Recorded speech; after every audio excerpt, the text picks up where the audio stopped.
Bonjour, bienvenue au 13-14, les maladies vasculaires du foie. Je suis le docteur Aurélie Plessier, je travaille au centre des références des maladies vasculaires du foie dans le service d'hépatologie de l'hôpital Beaujon et j'ai la grande chance de travailler avec Emmanuelle Derocourt. Emmanuelle Derocourt, donc je travaille au laboratoire d'hématologie à l'hôpital Beaujon et tout particulièrement à la clinique des anticoagulants et donc évidemment je travaille beaucoup avec Aurélie sur ce sujet. Alors d'abord Aurélie, fais-nous un petit rappel quand même de la vascularisation du foie qui est complexe. Effectivement, la vascularisation hépatique est double. Il y a d'abord une vascularisation artérielle qui ne fera pas l'objet de la présentation aujourd'hui puisqu'il s'agit essentiellement d'une vascularisation biliaire et hépatocytaire. Et on va parler aujourd'hui de la vascularisation veineuse. En effet, la vascularisation veineuse est d'abord un apport veineux au foie par la veine porte qui draine le sang des veines mésentériques supérieures et inférieures et donc du tube digestif et de la veine splénique pour ensuite se diriger vers le foie dans les vénules hépatiques, puis les sinusoïdes, puis être drainé par les veines centrolobulaires, les veines hépatiques vers la veine cave et vers le cœur. D'accord. Alors ces thromboses du foie, elles sont où ? Donc, il y a deux types d'obstruction veineuse, soit une obstruction haute, et là, on va parler alors du syndrome de Budd-Chiari.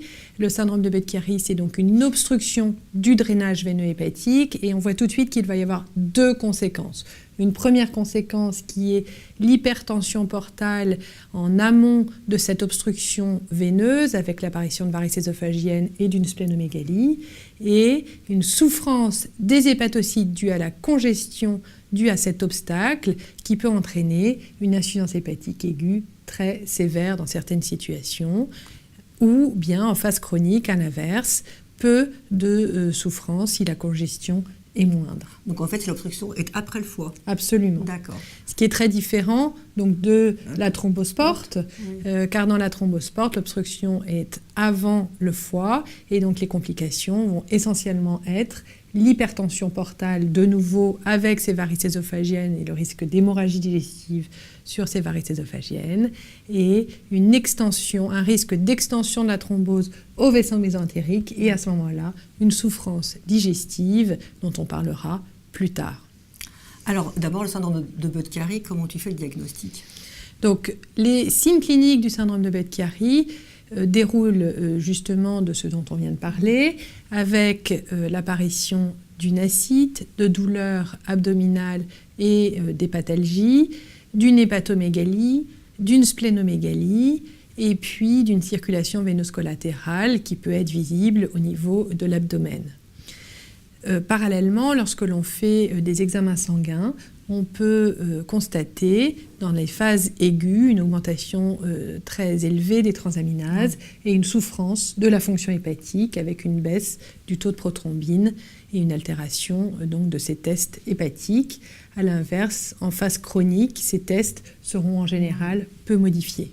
Bon, et alors, quand est-ce que tu dois suspecter ce diagnostic ? Donc, c'est très particulier, vous avez compris, le syndrome de Budd-Chiari, on est très rarement confronté à ces situations d'insuffisance hépatique aiguë avec de l'acide. C'est une situation exceptionnelle en hépatologie et quand on est dans cette situation, il faut absolument y penser. De la même façon, quand on est en phase chronique et qu'on a un patient qui a des ponctions d'acide régulières, ce qu'on appelle l'acide réfractaire, avec une fonction hépatique qui reste tout à fait conservée, c'est une situation très particulière et il faut aussi y penser. Et puis bien sûr, lorsqu'on est hématologue ou interniste et qu'on a un patient avec une thrombophilie ou une maladie du sang, il est extrêmement et que les tests hépatiques où l'acide commence à apparaître, il faut absolument penser au syndrome de Budd-Chiari. De toute façon, il faut y penser à chaque fois parce que quand on fait le diagnostic, on traite rapidement et cela change très rapidement l'évolution du patient. Mais voilà les situations particulières. Mais d'abord, il faut d'abord le confirmer. Tout à fait. Le diagnostic, on le confirme très facilement finalement lorsqu'on informe correctement le radiologue et qu'on lui dit voilà ce qu'on cherche par l'écho-doppler hépatique et ensuite dans un deuxième temps on confirme notre notre suspicion diagnostique par l'IRM ou par le scanner. Et dans ces cas-là, on peut faire le diagnostic dans la majorité des cas. Et c'est exceptionnel qu'on ait maintenant recours à la biopsie hépatique pour faire le diagnostic de syndrome de Budd-Chiari. Et donc, Emmanuel, quels sont les traitements que l'on peut proposer? Est-ce qu'il y a une stratégie de traitement dans cette situation? Tout à fait, Aurélie. D'abord, tous les patients doivent être traités par anticoagulants, puisqu'on a bien vu que ce sont des maladies d'abord de la thrombose. Donc il faut essayer vraiment de reperméabiliser si possible les vaisseaux. Et donc le traitement anticoagulant, tout le monde va l'avoir. Le traitement de la cause, quand on en trouve une qu'on peut traiter, on verra plus tard, c'est très important. Et puis tu vas aussi, toi, traiter les signes de l'hypertension portale pour essayer d'améliorer la qualité de vie et puis la fonction hépatique. Et puis, malheureusement, ça, tout le monde va l'avoir, mais peu de patients, ça va être suffisant chez eux. Et donc, on va avoir d'autres stratégies ensuite qui vont être progressivement vers la radio interventionnelle. Donc là, tu connais l'angioplastie et la thrombolyse. Chez un certain nombre de patients, ça va fonctionner, mais pas tant que ça, à peu près 10-20%. Et puis ensuite, c'est le TIPS. Ça, tu vas nous expliquer parce que c'est super compliqué à comprendre. Et puis, malheureusement, quand vraiment ça ne marche pas, ces stratégies, on va aller jusqu'à la transplantation hépatique. Mais d'abord, tu vas nous expliquer le TIPS, comment ça fonctionne. Alors effectivement, le TIPS, c'est donc un shunt entre la veine porte et les veines hépatiques qui sont bouchées. Alors tu vas me dire, mais les veines hépatiques sont... Bouchées, comment tu veux, alors voilà. C'est pas possible. Et donc là, c'est l'habilité technique du radiologue qui va passer soit traverser ces veines bouchées et au travers de la veine cave. Donc il y a beaucoup de TIPS transcaves qui sont effectués dans cette situation, donc c'est pas facile. Et l'autre difficulté, c'est qu'il y a souvent, le foie a pris une forme très particulière avec des segments beaucoup plus gros que d'autres. Et donc c'est plus complexe. On est souvent obligé de mettre plusieurs prothèses. Le foie, l'artère du foie s'est développée puisque les veines se sont bouchées, donc c'est plus à risque et effectivement c'est plus complexe. Il y a plus de complications hémorragiques, plus de risque de thrombose que dans la cirrhose. Et en termes de complications chroniques, un risque effectivement non négligeable d'encéphalopathie hépatique et d'obstruction éventuellement du TIPS. Donc il faut une équipe multidisciplinaire pour gérer tout ça et y faire attention. Il y a une vraie courbe d'apprentissage du TIPS et donc il faut le faire dans une équipe qui connaît bien. Et alors la thrombose porte maintenant, tu vas nous en parler un peu, nous expliquer. Donc la thrombose porte, on a dit que c'était assez différent, les signes cliniques. De nouveau, on a des grandes douleurs abdominales puisqu'il y a une thrombose dans le ventre, donc ça fait mal. Et cette douleur abdominale est associée à un syndrome inflammatoire qui peut être assez marqué. Quelquefois, la CRP arrive autour de 300, c'est tout à fait habituel. Ce qui est important, c'est de rechercher des signes d'infarctus si jamais la thrombose s'étendait à la veine mésentérique. Et alors ces signes, ce sont lesquels? Donc les signes, il y a un petit moyen mnémotechnique rigolo qui est ALDO. Il faut regarder à l'imagerie, est-ce que l'anse intestinale est dilatée? Penser toujours à faire des lactates avec une acidose métabolique. Si ces lactates sont élevés, c'est un marqueur important. Et puis bien entendu, s'il existe une défaillance d'organes, voilà. Et plus on associe ces signes, et plus le risque d'infarctus est élevé. Et là, il faut absolument faire appel au chirurgien dans ces cas-là. Et bien y penser. Alors, dans la thrombose chronique, c'est un petit peu différent. Donc effectivement, dans la thrombose chronique, de façon tout à fait inattendue, il peut y avoir ces varices ésophagiennes qui se sont développées, mais personne ne s'en est rendu compte si on n'a jamais fait d'endoscopie. Et le risque, c'est de faire une hémorragie digestive sur rupture de ces varices. Et donc, il est très important de faire le diagnostic avant pour éviter ces épisodes pénibles et pour les patients. D'où l'intérêt de traiter l'hypertension portale. Absolument. Et la deuxième complication plus rare, ce sont les complications biliaires qui sont dues à ces nouvelles veines qui se sont créées, qu'on appelle le cavernum portal, et qui sont très dures et qui vont aller comprimer les voies biliaires et donc entraîner des symptômes finalement biliaires avec des douleurs d'origine biliaire ou des risques de pancréatite ou autres, ou d'infection. Alors, il faut aussi se souvenir que lorsque on a une thrombose chronique, on peut refaire une thrombose aiguë et donc avoir aussi des symptômes de thrombose aiguë alors qu'on avait déjà une thrombose chronique. Alors l'évolution, en gros, de la thrombosport, tu vas nous l'expliquer? Alors, l'évolution spontanée sans anticoagulant est catastrophique, alors que lorsqu'on met en route un traitement anticoagulant, on obtient une reperméabilisation du réseau veineux portal entre 40 à peu près, en gros, et 50% des cas.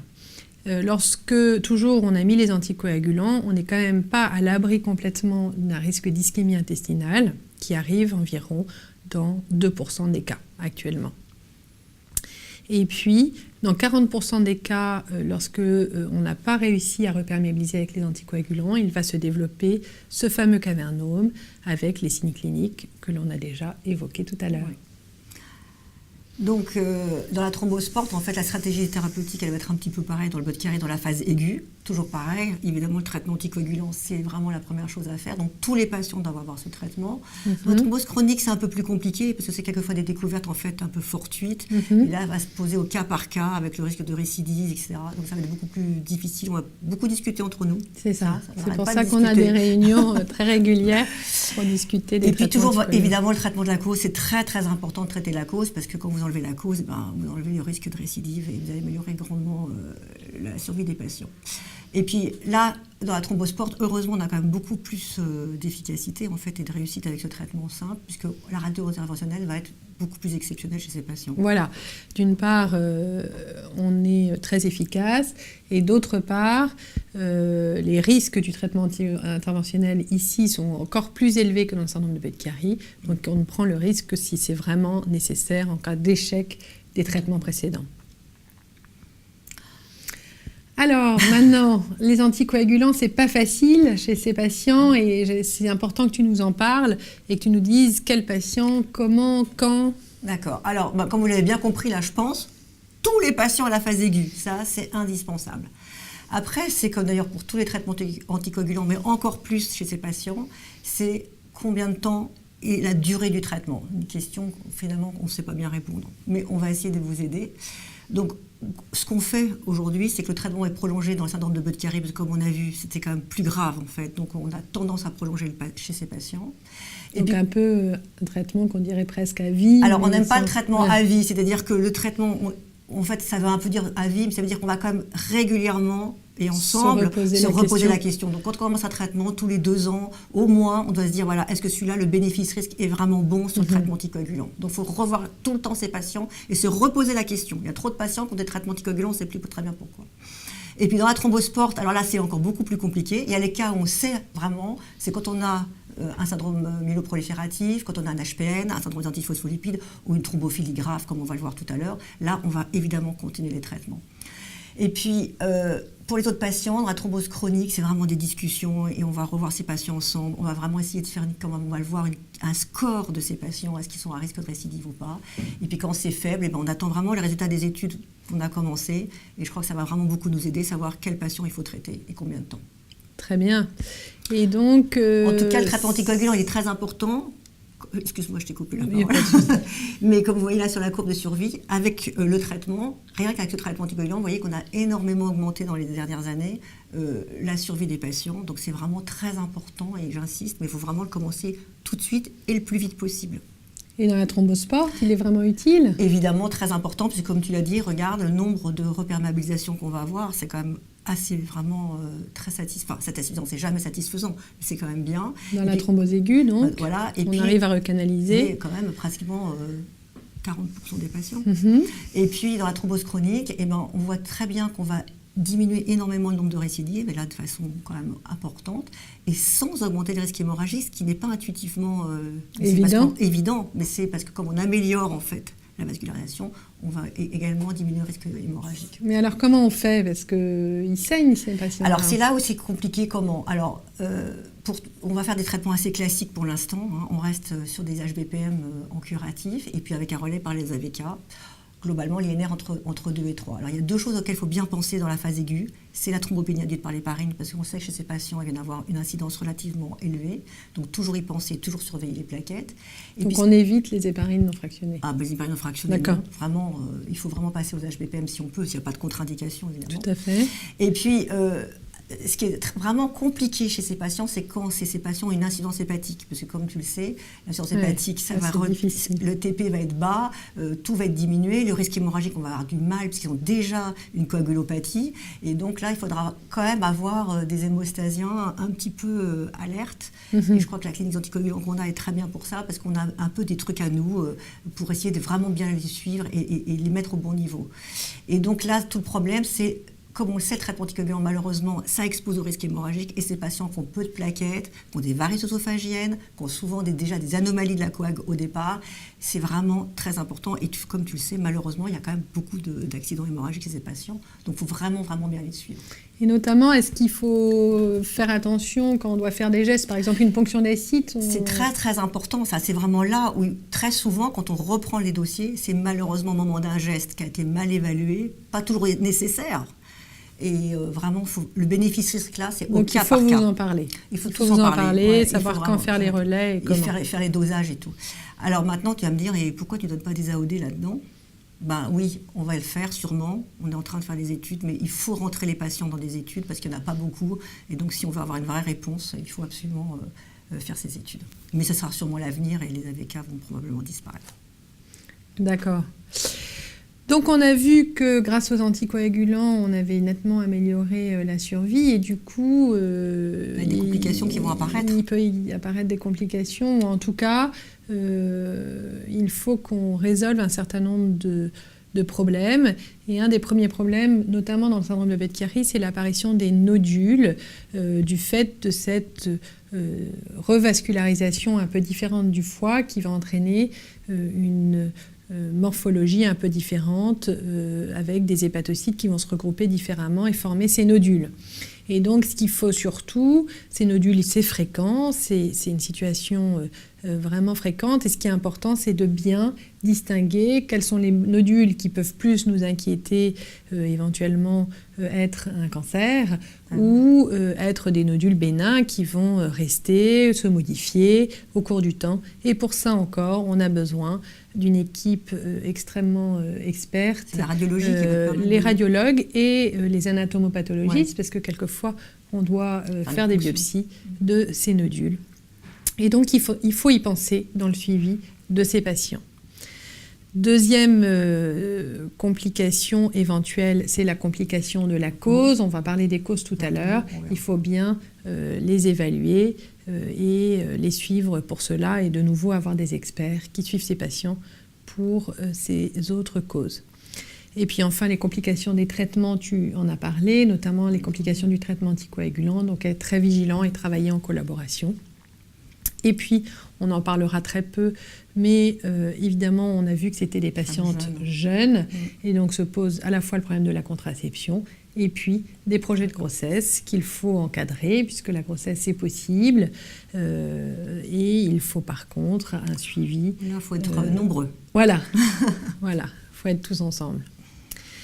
Donc, si on conclut un peu cette première partie, on fait travailler de multiples intervenants, les pathologues évidemment, qui souvent est en première ligne. Quand même le premier. Puisque à la fois pour faire le diagnostic, mettre en route les traitements, décider des indications des autres traitements, et puis, comme on en a parlé, suivre et caractériser mieux ces nodules. Et puis bien sûr, il faut absolument collaborer de façon très rapprochée avec les hématologues, les internistes, on en discutera plus tout à l'heure, et avec toi, donc avec tes équipes, enfin les équipes d'hémostase. Et est-ce que tu peux nous dire quelques mots de la clinique des anticoagulants ? La clinique des anticoagulants, oui, c'est une structure qui est tout à fait adaptée pour ces patients, où en fait on les suit à distance, où on nous envoie les INR et le jour même, on rappelle les patients, on leur envoie des mails et on leur adapte au fur et à mesure les patients. On les voit tous en éducation thérapeutique, on leur apprend beaucoup de choses sur le traitement et surtout c'est un suivi vraiment tout de suite rapide, où on va tout de suite pouvoir réagir et vraiment on a des très très bons résultats puisque comme tu le sais, on a quand même avec ces structures moins de complications et absolument. Bien meilleur suivi du traitement. En tout cas, nous, ça nous a changé complètement la prise en charge. On a vu une vraie différence depuis qu'on travaille tous ensemble. Donc le gynécologue et l'obstétricien, on en a parlé très important de prévoir et d'avoir ces consultations Ouais. préconceptionnelles. L'éducation thérapeutique, notamment Essentiel. autour des anticoagulants, absolument très importante. L'association de patients, qui a une place majeure pour à la fois mieux expliquer avec d'autres mots Ouais. et encadrer et aider ces patients. Et bien sûr, ne pas oublier la diététicienne, car il y a d'autres facteurs de risque Bien sûr. à ces thromboses veineuses, dont le surpoids, les addictologues pour le tabac, la psychologue, parce que c'est quand même des phases compliquées, il faut gérer C'est lourd. sa vie familiale, son travail, quand on se retrouve confronté à cette pathologie. Voilà. Donc Emmanuel, ça nous amène à parler des causes et de la prise en charge des causes. Est-ce que tu peux nous décrire un peu cela ? Je vais essayer. Surtout, ce qui est vraiment important de comprendre, c'est extrêmement multifactoriel, comme la thrombose d'ailleurs en général, mais dans ces pathologies tout particulièrement. Tu vois, dans le Budd-Chiari, plus de 80%, on va trouver au moins une cause, et 50% dans la thrombose porte. Mais il y a des causes multiples dans énormément de patients, puisque presque 50% dans le Budd-Chiari, 10% dans la thrombose porte. Et puis, quelquefois, on n'a pas du tout de cause retrouvée. Mais ce qui est vraiment important, c'est probablement pas un événement, pas une pathologie, mais c'est plusieurs choses en même temps qui vont se mettre ensemble pour faire la thrombose. Et quand on a une cause locale, on trouve aussi un facteur de Bien risque sûr, général. il ne faut jamais se dire j'ai trouvé un truc, c'est fini. Il faut D'accord. toujours tout faire. Ok, ça c'est D'ailleurs, tu vas le important, voir après. effectivement. Tu vois un peu toutes ces causes, mais la première qu'il faut vraiment chercher, c'est le JAK2, puisqu'on va le retrouver dans pratiquement quand même 30 à 40% de ces patients, c'est énorme. Donc les syndromes myéloprolifératifs. Les syndromes myéloprolifératifs, c'est la première chose à rechercher. Après, tu avais évidemment les thrombophilies constitutionnelles avec les inhibiteurs de la coagulation et les polymorphismes du facteur 2 et du facteur 5. Mais comme tu vois, selon la pathologie, il y a des incidences différentes. Ce sont là des estimations à peu près selon les différentes études. Mais il y en a quand même, on va retrouver quand même un nombre relativement important. Ne pas oublier le syndrome des antiphospholipides, à peu près 10% des cas à peu près. Donc c'est quand même pas neutre. Et on verra que c'est important pour le traitement. Et puis évidemment l'HPN. Là, c'est pas une très grande incidence, mais quand même, dans certaines études, on en retrouve entre 0 et 19%. Donc l'hémoglobinurie paroxytique nocturne. Absolument, il faudra y penser. Oui, parce que c'est une maladie rare. Et puis tu vas pouvoir la traiter surtout. Quand tu peux traiter la cause, ça change quand même beaucoup de choses. Et puis après, il y a d'autres choses qui sont importantes, c'est les antécédents personnels ou familiaux de thrombose, qu'on va en retrouver dans beaucoup, et ça on sait que c'est un facteur de risque, comme tu sais, important dans la récidive, etc., dans l'évaluation du score du risque thrombotique. Et puis il y a l'âge, l'obésité, le sexe aussi, on sait que chez les hommes, ça va être plus au risque de récidive. Et puis il y a plein d'autres causes, le cancer évidemment, la maladie de Behçet, les choses beaucoup plus rares, mais vraiment il faut les rechercher, c'est très important. Donc le bilan, d'ailleurs, tu vas me dire après la diapo suivante. Alors, juste pour revenir un tout petit peu, il y a des maladies un peu plus compliquées. C'est effectivement la maladie de Behçet et la maladie cœliaque sur certains terrains. C'est des diagnostics souvent difficiles. L'interniste va nous aider là. Voilà, et encore une fois, la collaboration avec l'interniste ou avec l'hématologue dans l'HPN ou dans les syndromes myéloprolifératifs est très important. Et puis, la contraception, qu'est-ce que tu peux nous dire de mots ? Écoute, on retrouve quand même souvent dans les causes au moins déclenchantes la contraception, voire la grossesse. Donc le problème là, vraiment, de l'imprégnation oestrogénique est un des facteurs. Donc les œstroprogestatifs, qu'il faut arrêter. Toujours arrêter, ça c'est clair. En prévenant. Mais on va rechercher. D'accord. Donc tu vois, le bilan étiologique, en fait, il est un peu lourd, c'est un peu un catalogue, mais je pense que c'est important de penser qu'il faut tout faire, tout chercher. Et c'est ce qu'on fait, nous, tous ensemble, c'est-à-dire vraiment pour essayer de scorer, pour savoir ce patient à quel niveau de risque thrombotique il va être. Donc, évidemment, on a des choses très simples, l'âge, etc. Toujours chercher avec la numération, et puis également le JAK2, et puis surtout un hématologue spécialisé là-dedans, on verra donc, avec Jean-Jacques. Le taux de plaquettes et la taille de la rate, c'est très ça important. La thrombophilie, c'est un bilan très classique, mais exhaustif de thrombophilie qu'il faut faire complètement. Comme on a dit tout à l'heure, la recherche d'un HPN. Et puis, comme on l'a dit tout à l'heure, tous ces bilans-là, il faut vraiment les faire de façon extrêmement systématique. D'accord. Et donc la première qu'on va retrouver, ce sont les néoplasies myéloprolifératives que va nous présenter Jean-Jacques. Donc les néoplasies myéloprolifératives étant la première cause de ces maladies veineuses vasculaires, nous avons la chance que Jean-Jacques Kiladjian de l'hôpital Saint-Louis en hématologie puisse mieux nous en parler aujourd'hui. Donc Jean-Jacques, ces néoplasies myéloprolifératives, qu'est-ce que c'est ? Alors c'est une famille de maladies en fait qui regroupe 3 entités essentiellement et qui sont toutes caractérisées par un excès de cellules sanguines. D'une part, ça c'est la conséquence, et la cause c'est qu'au niveau de la moelle osseuse, il y a une prolifération anormale, dérégulée des progéniteurs hématopoïétiques, alors qui aboutit parfois à trop de plaquettes dans le sang, c'est la thrombocytémie essentielle. Une prédominance d'excès de globules rouges, c'est la polyglobuline vaqueuse, et puis la troisième, c'est la myélofibrose, qui est une forme un petit peu mixte des tout. Ce qui est très important, c'est que ce sont des maladies clonales et qu'on les caractérise maintenant, depuis 2005, par la découverte d'un certain nombre de mutations acquises dans des gènes, dont les plus fréquentes sont JAK2, calréticuline ou CALR, et le récepteur de la thrombopoïétine, MPL. Leur risque principal à court terme, ce sont les thromboses, et notamment les thromboses planchniques et les hémorragies, donc des accidents vasculaires. Mais à partir de 5 à 10 ans d'évolution, ces maladies se caractérisent aussi par un risque d'évolution vers des formes plus graves hématologiques, comme la myélofibrose, voire même la leucémie aiguë. D'accord. Et est-ce qu'il y a quelque chose de particulier chez nos malades qui ont des atteintes veineuses hépatiques ? Alors, effectivement, on a mis du temps à reconnaître ces causes de thrombose hépatique, parce que les paramètres qu'on utilise, nous, hématologues, habituellement pour diagnostiquer ces maladies-là, sont complètement bouleversés par la thrombose hépatique, notamment celle-ci est, comme on l'a vu précédemment, responsable d'une hypertension portale avec une splénomégalie. Or, la splénomégalie était un critère important de diagnostic de ces maladies. Donc là, il ne vaut plus grand-chose. L'excès de cellules est masqué aussi par cette hypertension portale. Et donc, les numérations ont l'air normales, alors que, normalement, ces patients-là doivent avoir un excès de cellules, comme on vient de le voir. Donc, souvent, on a appelé ça des néoplasies myéloprolifératives atypiques, masquées, latentes, occultes, pour ne pas les reconnaître correctement. Mais maintenant, on arrive à faire le diagnostic beaucoup plus facilement. Et on y croit. Oui. Ça y est, on a la certitude.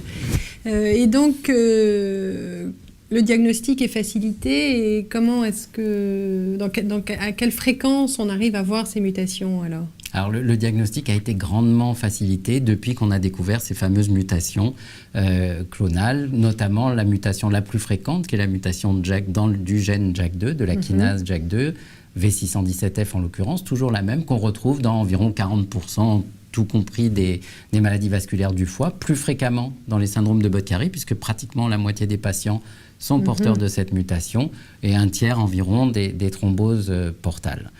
D'autres mutations qu'on retrouve dans les syndromes myéloprolifératifs sont également retrouvées, mais avec une fréquence beaucoup plus faible chez ces patients, dans ces complications particulières de thrombose hépatique. C'est d'autres mutations du gène JAK2 dans un autre exon, l'exon 12 au lieu de l'exon 14, des mutations de calréticuline qu'on retrouve chez moins de 3% des patients, et très rarement des mutations du récepteur MPL. Très bien. Et du coup, est-ce que certains éléments permettent de nous aider pour ce diagnostic de syndrome myéloprolifératif et puis pour aller faire ces mutations ? Oui, sur une grande étude qu'on a faite en commun, qui a regroupé plus de 240 patients porteurs de ces thromboses, on a pu comparer ceux qui avaient la mutation de JAK2 et ceux qui ne l'avaient pas. Donc, a priori, les patients qui ont un syndrome, une néoplasie myéloproliférative, et ceux qui ont une thrombose liée à une autre cause. Et ce qu'on a vu, c'est qu'il y avait une grande prédominance féminine chez ces patients-là avec néoplasie myéloproliférative, que la rate était plus grosse que ceux qui avaient une thrombose sans néoplasie myéloproliférative. Et de manière intéressante, quand on regarde les chiffres de numération, qui est un critère important de diagnostic pour nous, on voit qu'ils sont anormalement normaux, je dirais. Vous avez à droite, ici, les numérations qu'on observe chez les patients qui n'ont pas de syndrome myéloprolifératif et une de ces thromboses, vous voyez, qui sont avec des chiffres un petit peu à la limite inférieure de la normale, des plaquettes autour de 150 000, etc. Chez les patients qui ont une néoplasie myéloproliférative sous-jacente, on se retrouve avec des chiffres de plaquettes anormalement normaux, autour de 300 000, une hémoglobine autour de 13 grammes. Oui, parce qu'effectivement, on est pathologie. Quand un patient a une hypertension portale, on s'attend à ce qu'il ait 150 000 plaquettes ou moins. Et là, ils ont quand même 200, 250, 300, ce qui est tout à fait inhabituel pour nos patients avec une hypertension portale. Alors, ce n'est pas parce qu'ils ont une néoplasie myéloproliférative qu'il faut s'arrêter là dans la recherche étiologique. Vous avez évoqué tout à l'heure toutes les différentes causes de ces thromboses. Par exemple, chez nos patients porteurs de syndrome myéloprolifératif, vous voyez qu'on retrouve un autre facteur de risque de thrombose, comme un syndrome des antiphospholipides, par exemple, chez 14% des patients dans cette étude, d'autres mutations de gènes de la coagulation dans des pourcentages non négligeables. Donc, il ne faut pas s'arrêter à ce diagnostic, même si on a mis en évidence la mutation de JAK2, il faut continuer à rechercher les autres causes qui sont fréquemment associées. Ce qui ne simplifie pas l'histoire. Et l'impact de JAK2 sur le diagnostic, finalement, comment fait-on aujourd'hui ? Aujourd'hui, la première chose à faire pour rechercher une néoplasie myéloproliférative chez ces patients, c'est de tester et voir s'ils sont porteurs de la mutation de JAK2. Si c'est le cas, comme vous voyez à droite sur ce schéma par exemple, ensuite on est certain qu'ils ont une néoplasie myéloproliférative. Maintenant, il faut parfois la classer, c'est utile, entre les 3 maladies de la famille qu'on a vues tout à l'heure, thrombocytémie essentielle, polyglobulie, myélofibrose. Et je pense qu'un examen relativement non invasif et utile dans ce contexte-là est de mesurer leur volume globulaire isotopique, la masse sanguine, qui permet, vous voyez, dans notre étude, par exemple, de diagnostiquer une polyglobulie de Vaquez chez 16% des patients. Quand elle est élevée. Absolument. Quand elle est normale, avec une mutation de JAK2 présente, donc on a affaire forcément soit à une thrombocytémie, soit à une myélofibrose. Les patients qui n'ont pas la mutation de JAK2 V617F, est-ce qu'il faut aller plus loin ? C'est là la question. Et là, donc, dans cette étude, on avait pu revoir des biopsies de moelle osseuse qui sont un des gold standards pour faire le diagnostic des néoplasies myéloprolifératives. Et on peut voir là sur la partie gauche donc, de ce diagramme qu'on a à peu près 10% des patients qui peuvent être porteurs de néoplasie myéloproliférative, mais qui n'ont pas la mutation de JAK2. Donc ça peut valoir le coup d'aller plus loin. D'accord. Et est-ce qu'il y a des patients en particulier chez qui ça vaut le coup d'aller plus loin, du coup ? Oui, puisque ces 10%, comment les repérer ? Est-ce qu'il faut faire une biopsie médulaire ? Ce n'est pas toujours facile chez ces patients qui ont des anticoagulants, donc c'est un geste invasif, traumatique, etc. Donc, si on a un moyen d'anticiper la positivité de ça, oui, ce serait intéressant. Et quand on a regardé, par exemple, chez les patients sans mutation de JAK2, quelles pouvaient être les caractéristiques de ces patients orientant vers une néoplasie myéloproliférative, on a vu qu'une très grosse rate, donc plus de 16 cm par exemple, sur l'imagerie de plus grand axe, et un chiffre de plaquettes supérieur à 200 000 était très fortement prédictif de la présence d'une néoplasie myéloproliférative. En d'autres termes, si vous avez un patient avec 100 000 plaquettes et une toute petite splénomégalie de 13-14 cm, la probabilité de trouver une néoplasie myéloproliférative sous-jacente est très faible. D'accord. C'est très important. Est-ce qu'il y a une influence de cette mutation JAK2 et de ces néoplasies myéloprolifératives sur le pronostic de la maladie hépatique ? Oui, absolument. Donc ce n'est pas seulement une cause de ces thromboses, mais c'est aussi un facteur de gravité. Comme on peut le voir par exemple quand on a étudié les facteurs pronostiques, tout le monde connaît le score de Child, même moi qui n'étais pas hépatologue, mais il y en a 2 autres que vous avez développés, le score de Clichy ou avec des collègues, le score de Rotterdam. Voilà. Et tous ces scores sont plus élevés au moment de la thrombose, donc signe une thrombose plus grave, plus agressive, chez les patients porteurs de néoplasie myéloproliférative par rapport aux autres causes de thrombose. Et si on va plus loin, même sur la survie, après le diagnostic, dans les syndromes de Budd-Chiari, les patients qui ont un syndrome de Budd-Chiari et une néoplasie myéloproliférative ont une survie sans événement beaucoup plus courte que ceux qui n'ont pas de néoplasie myéloproliférative. Donc il faut les dépister pour pouvoir les traiter ? Oui, il faut en parallèle, et c'est là que se fait toute la collaboration sur laquelle on a déjà bien insisté, mais l'important vraiment, c'est d'avoir ce travail en commun et ce suivi en commun des patients pour avoir d'une part le traitement de la thrombose elle-même et de la cause. Et en l'occurrence, dans les néoplasies myéloprolifératives, ce sont des patients qu'il faut théoriquement traiter, puisque un critère de traitement chez ces patients, c'est d'avoir fait une thrombose. Donc là, par définition, tous en ont fait une. Malheureusement, on n'a pas d'études prospectives, encore moins randomisées, qui nous aident à choisir les meilleurs traitements, mais on a une assez grande expérience commune qui, pour nous, nous a permis de déterminer l'objectif de traitement de ces patients-là, c'est-à-dire de ramener leur numération aux chiffres qu'on a évoqués tout à l'heure pour des patients qui n'auraient pas de néoplasie myéloproliférative. Donc ramener tous les chiffres de la numération à la limite inférieure de la normale, en gros, avec un traitement cytoréducteur. Et au jour d'aujourd'hui, disons, les 2 premiers médicaments à envisager chez tous les patients dans cette configuration-là. C'est soit le traitement classique par hydroxyurée, connu depuis très longtemps, ou plus récemment l'interféron alpha, qui n'a pas encore l'AMM dans les néoplasies myéloprolifératives, mais qui est un traitement recommandé dans toutes les guidelines nationales et internationales en première ligne chez ces patients. Très bien. Alors Emmanuel, les thrombophilies, quelles sont-elles et comment est-ce qu'on peut en faire le diagnostic? Bon, alors tu as d'abord les anomalies constitutionnelles de l'hémostase. Donc ça d'abord, c'est très classique, hein, les inhibiteurs, antithrombine, protéine C, protéine S. Ce qui va être un petit peu plus compliqué chez tes patients, Aurélie, c'est que comme ils ont souvent ou parfois une insuffisance hépatique, et ben, ces inhibiteurs ils sont déjà diminués par l'insuffisance hépatique. Donc là c'est pareil, il va falloir avoir un laboratoire un peu malin pour ne pas faire des diagnostics ou en excès ou au contraire passer à côté de déficit. Donc là il faut bien savoir interpréter. Donc par rapport aux autres chiffres de l'hémostase. Parfaitement, mais tu es une très bonne hémostasienne, Aurélie. Je commence à apprendre à ton contact. Alors, ce qui est un petit peu décevant dans toutes ces thrombophilies, c'est qu'il n'y a pas beaucoup de données dans la littérature, en fait, et pas de chiffres très fiables pour savoir quel est le niveau de risque. Mais ce qu'on retient, nous, en pratique, c'est qu'un déficit d'antithrombine, c'est un risque fort de récidive de maladie thromboembolique. Tout ce qui sont les polymorphismes à l'état homozygote ou double hétérozygote, on va nous les mettre en risque fort. Et donc chez ces patients, en fait, on ne va pas trop réfléchir, on va leur laisser un traitement anticoagulant de façon prolongée ou au long cours, comme tu peux, si on veut. Après, tout le problème va effectivement d'évaluer le niveau de risque. Alors, les protéines CS, c'est un peu plus faible, mais on va être très, très vigilant quand même, surtout s'il y a des antécédents dans la famille. C'est ça. Ça, c'est très, très important. Et puis après, bon, tout ce qui est plus faible, c'est hétérozygote pour le 5 ou le 2, où là, comme tu sais, ça va être au cas par cas. C'est tout ce bilan étiologique dont on a parlé précédemment, on va scorer et dire, voilà, celui-là, on va le poursuivre ou pas. Toute l'idée de ce bilan, c'est est-ce qu'on va mettre un traitement prolongé anticoagulant. Et puis il y a les anomalies acquises, qui sont le syndrome des antiphospholipides. Le syndrome des antiphospholipides, bon là c'est pareil, il faut un bon laboratoire. Pour avoir un syndrome des antiphospholipides, il faut deux choses, la biologie plus la thrombose. Quand ce sont tes patients et ont déjà la thrombose, on est tranquille. Par contre, il y a l'anticoagulant circulant type lupique, les tests d'hémostase, et puis les tests de recherche ELISA, anticardiolipine et antiphospholipides, anti-bêta-2-GP1. Là, c'est pareil, il faut avoir un bon labo, les seuils sont très importants. Il y a trop de patients qui sont partis avec des syndromes d'antiphospholipides sur des chiffres vraiment pas du tout probants. Donc, il faut sur un seul prélèvement. Ou sur un seul prélèvement. Ah oui, toujours contrôler 12 semaines après. Ça, c'est très, très important. Et ce qu'il faut savoir, c'est que quand tu as les 3 anomalies associées, là, le risque est vraiment encore plus fort et très fort. Prudent. Quelquefois, vraiment très, très important. Et là, si c'est un syndrome d'antiphospholipides, pareil, on ne réfléchit pas trop. On va avoir un traitement anticoagulant prolongé.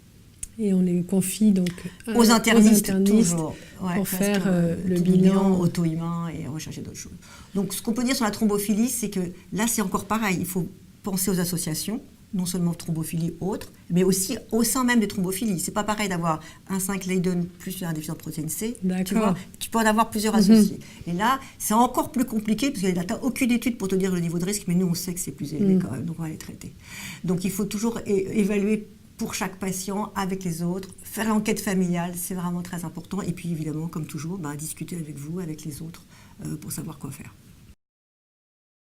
Nous allons parler maintenant de l'hémoglobinurie paroxytique nocturne, maladie complexe et pour lesquelles nous avons la chance que Régis Delatour vienne de l'hôpital Saint-Louis en hématologie pour nous en parler.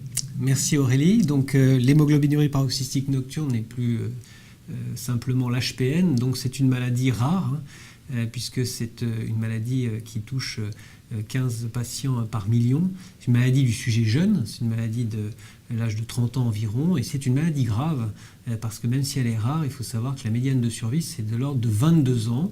Alors si on veut résumer cette maladie, qui est en plus d'être rare, hétérogène, eh bien on peut dire que c'est l'association d'une anémie hémolytique acquise, de thrombose et possiblement d'aplasie médulaire. Mais pourquoi? Est-ce que tu peux nous expliquer un peu la physiopathologie de cette maladie?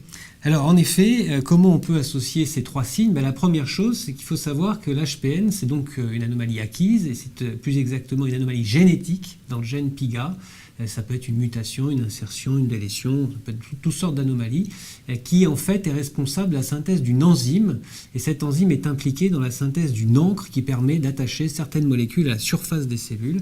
Et dans ces molécules, des molécules d'activation, des molécules d'adhésion, de migration, de maturation, et puis aussi des molécules qui inhibent le complément. Et donc en fait, ce qui se passe dans l'HPN, c'est très simple. C'est dans la diapositive une hématopoïèse normale sur la gauche de l'écran, où on voit en vert les cellules qui sont responsables d'inhiber le complément étant activé en permanence. Eh bien, les cellules ne sont pas détruites puisqu'elles sont protégées par ces inhibiteurs. Si en revanche l'encre n'est pas présente, les inhibiteurs ne sont pas présents, et donc les cellules en présence d'une activation du complément, ce qui est en permanence le cas, eh bien, sont détruites. Et donc on a une hémolyse qui est le premier signe de la maladie.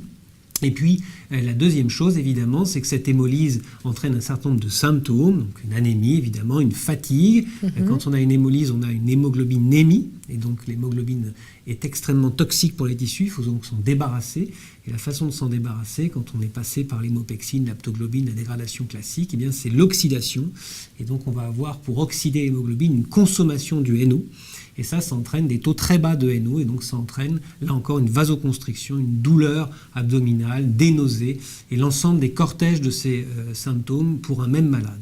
Et ce qu'il faut savoir aussi pour arriver à l'aplasie médulaire, c'est que cette mutation, pour qu'elle s'expande, pour qu'elle existe, il faut qu'il y ait une aplasie médulaire idiopathique sous-jacente, ce qui fait qu'on se retrouve avec la triade hémolyse, aplasie médulaire, et les conséquences de cette hémolyse, cette activation endothéliale, ces vasoconstrictions, qui est la thrombose. Très bien.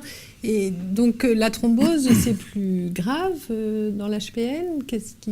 Est-ce que tu peux nous en parler un peu plus de ces thromboses ? Alors, ce qui est en plus compliqué avec l'HPN, c'est que ces thromboses, en effet, ont des particularités bien précises et ont, en plus de ça, vraiment une incidence importante. Donc là, c'est résumé sur cette diapositive où on s'était amusé en 2008 à reprendre l'ensemble des malades français qui avaient présenté une thrombose dans le cadre d'une HPN, et on peut s'apercevoir que quelle que soit la présentation de la maladie, qu'elle soit hémolytique classique en bleu ou alors plutôt aplasique avec des sévérités différentes en vert et en rouge, eh bien ces malades thrombosent tout le temps, même quand ils ont des petits clones, ce qui est souvent quelque chose qui traîne en disant s'il a un petit clone, il ne thrombosera pas. Ben non, la preuve, environ 3 à 4 patients sur 10 vont thromboser.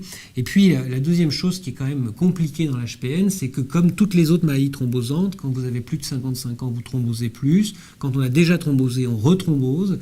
Mais on voit là apparaître comme facteur de risque la warfarine.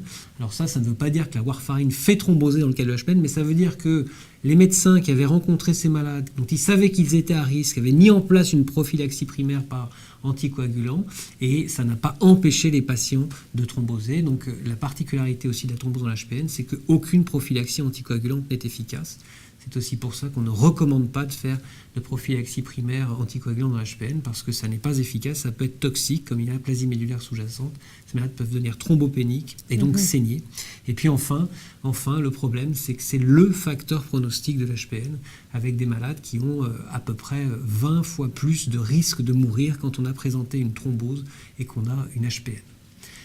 Alors l'autre chose qu'il faut savoir, c'est que si la thrombose est fréquente dans l'HPN, si en effet certaines HPN se compliquent, et c'est pour ça qu'on est là aujourd'hui, de complications hépatiques, vasculaires, thrombosantes, et bien finalement l'HPN en tant que telle comme cause est plutôt rare.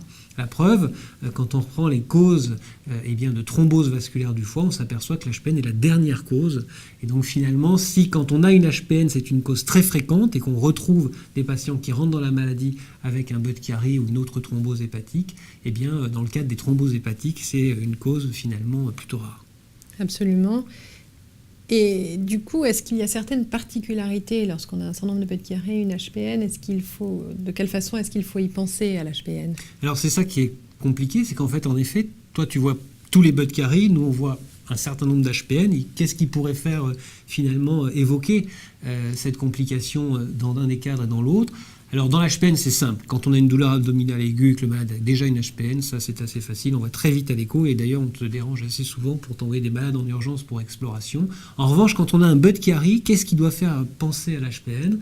Eh bien, je dirais qu'il y a deux choses fondamentales. Si on a des signes d'hémolyse, évidemment, il faut penser au clone HPN. Et puis aussi si on a une anomalie de la numération. Et là, je dirais une anomalie 1, 2 ou 3 lignées. Dès qu'il y a une anomalie de la numération, il faut être systématique. Et comme on a cette aplasie médulaire sous-jacente, il faut penser à une HPN. Et puis alors après, il y a d'autres choses plus spécifiques à les pathologies. Et là, je crois que je te laisse discuter et commenter les anomalies vasculaires spécifiques du Budd-Chiari dans l'HPN et puis les images. Effectivement, les thromboses sont un peu particulières chez ces patients par rapport aux autres patients qui ont d'autres causes de maladies vasculaires du foie, et notamment le type de thrombose. Et il faut y penser quand les thromboses sont distales et multiples dans de multiples territoires. Et vous voyez ici en particulier ces thromboses qui ne concernent que certaines veines et qui ne prennent pas forcément toute la surface et tout le diamètre de la veine. Ici encore, chez ce patient, le diagnostic de thrombose n'a pas été très facile au départ. Il se plaignait de douleurs abdominales importantes, comme tu l'as dit tout à l'heure. Et en fait, les thromboses étaient extrêmement distales et difficiles à identifier à l'imagerie. Il faut donc s'acharner à les rechercher. Et du coup, qu'est-ce qu'il faut mettre en œuvre lorsque nous avons un patient qui a une maladie vasculaire du foie et une HPN? Qu'en penses-tu? Alors, du coup, en effet, une fois qu'on a identifié l'association HPN et maladie thrombosante vasculaire, je crois qu'il faut vraiment avoir en tête la première des choses, c'est très clairement tout ce qui a déjà été détaillé, qui est une prise en charge spécifique de ces malades sur le plan hépatologique. Et d'ailleurs, c'est souvent des malades qui finissent en soins intensifs hépatologiques et avec toutes les techniques et l'anticoagulation et autres qu'on a vues avant. Et puis, évidemment, dans le temps, il y a eu deux approches. La première, c'était la greffe de moelle, et on va en dire quelques mots. Et puis, plus récemment, le fait de pouvoir bloquer de manière chronique le complément chez ces malades. Alors, pour ce qui est de la greffe, finalement, jusqu'à il y a peu de temps, en tout cas jusqu'à ce qu'on fasse cette étude, on était persuadé que quelqu'un qui faisait une complication grave thrombotique dans l'HPN, il fallait le greffer. Voilà. Et donc en fait, on s'est fait cette étude au sein du groupe européen où on a identifié 47 malades, donc c'est un registre de 211 malades, c'est à droite de la diapositive, qui avaient été greffés parce qu'ils avaient une HPN et des thromboses, il y avait des Budd-Chiari et autre chose. Et puis on a comparé ça à des malades qui, dans le registre français, donc à peu près 500 malades, qui, 122, avaient présenté une thrombose mais qui n'avaient pas été greffés. Et en fait, on s'est amusé à comparer strictement, alors c'est bien sûr une étude rétrospective avec toutes les limites que ça comporte, mais néanmoins à comparer à la même période, au même âge, des patients qui avaient la même maladie et notamment les mêmes causes de thrombose. Et donc là, dans ces patients, on a des patients qui avaient des Budd-Chiari qui ont été greffés, qui n'ont pas été. Et donc le résultat est sans appel. Même sur une étude rétrospective, on s'aperçoit que ceux qui avaient bénéficié du supportive care, du meilleur traitement possible, sans greffe, vont beaucoup mieux que ceux qui ont été greffés.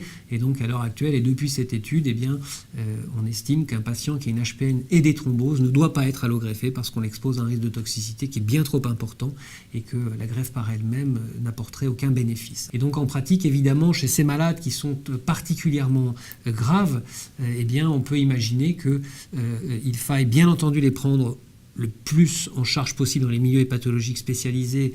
Et là, encore une fois, heureusement qu'on a des services comme le tien pour pouvoir travailler en collaboration.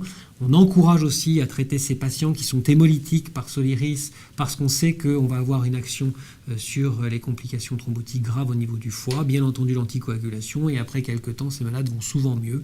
Et ça reste une prise en charge qui doit être collaborative, multidisciplinaire. En urgence. En urgence, absolument.